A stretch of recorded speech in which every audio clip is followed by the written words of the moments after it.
Mga bata, ating pag-aralan ang alpabetong Filipino. Abakada. A. Aso. Baboy. Kabayo. Dahon. Elepante. Gagamba. Halaman.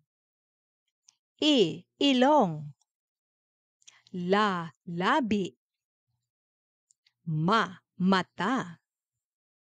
Nanay. Ngatog. Orasan. Palaka. Radyo. Saging. Tainga. Ulap.